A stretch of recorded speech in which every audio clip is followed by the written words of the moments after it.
There we go. Right, it's on. This is demo test 1 for BQFS chapter 1. Podfic. Yep. Snippet. I have no idea.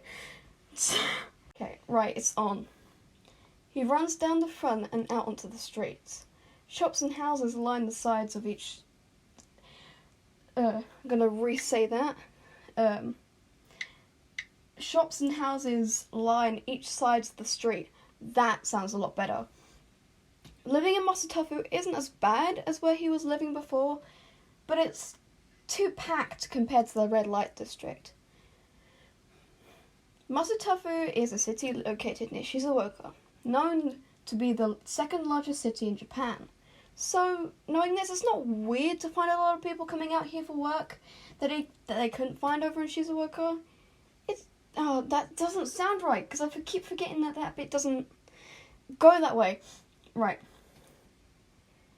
I'm gonna... Right, I don't want to drive. Right, let's skip over to the Izuku bit. Alright, there we go. Izuku doesn't mind the crowds personally, but something inside him makes him feel sick at the sight of the outside world. He hates having to ride the train so early in the morning, especially since people over in Shizuoka use them to get to work. He just deals with it though. There's nothing he can do about it. It's just daily life of living in the city. He passes people of all types as he heads towards the school.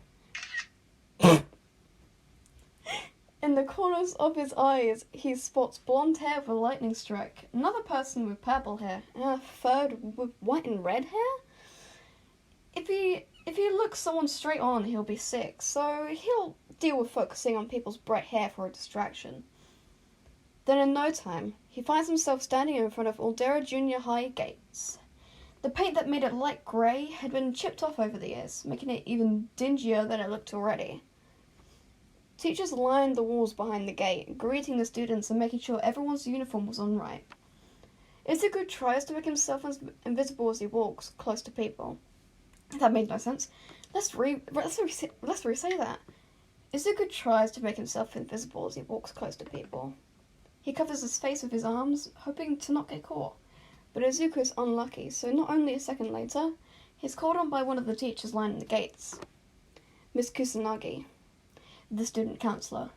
She's nice, but slightly strict, probably due to her quirk complex. Where did I... Oh, no. Probably due to having a quirk power complex. Her quirk is Heavenly Sword. She can cut down enemies as if though she were cutting grass with scissors. It's strange how she didn't become a hero, but then again, it's best not to search into people's pasts. Most of the teachers here don't even have degrees to teach, and some have come from prison. Maybe she just decided to teach, Maybe she just decided to teach, or maybe she hurt someone really bad. You never know. It's sometimes the best not to look into things like this. But that never stops Izuku's curiosity. He walks hastily over to the woman that's calling him over. Oh god, I hate having to do fake stutters. Oh god, everyone's gonna hear all these little snippets of me just speaking. Oh yeah. But I don't care. Yeah. But this makes it more authentic. You can see my true insight into my brain. Right, fake stutter of Hi Miss. Oh, I haven't done acting since year 8. Right, let's try this. Oh, it's cringy, give me a sec. I can't get rid of the cringe feeling. Hi, miss. She stares at him, up and down and sighs. Izuku pulls at his sleeves and scratches at his ankle with his left foot in a stiff motion, biting his lip as he looks down to let her talk. You know why I've called you over here, and we've been over this many times now. She holds the bridge of her nose. I can't keep letting you waltz into the school looking like this. You live with some nice people now, so you could at least ask ask them to get you a better fitting uniform, kid.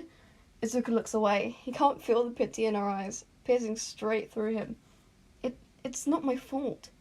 They barely talk to me anymore. It's not like I can magic up a new expensive uniform from seemingly thin air. He looks up at Miss Kusanagi with trembling lips and tears forcing themselves out. I'm sorry, man. Another loud sigh comes from the teacher as she pushes her glasses up and away from her eyes. Look, I know things aren't the best, but sometimes you've got to deal with what you have been given. And what you've been given is a good family with loads of money. So you should have no problem with getting a new uniform. Wow. A long sigh. Okay, fine. She kneels down to his small malnourished height. I'll contact the Bakugos later today, and we'll have them get you a new uniform. You can go now, kid. Oh, her voice is... Okay, I sound American when I do that. Oh, well, a fake American accent. She's supposed to be Japanese, so... slap myself in the head. Right. Miss Kusanagi stands up straight and pats him on the back to make him move faster away towards the school. That went great! Izuku lets himself drag out a more tired,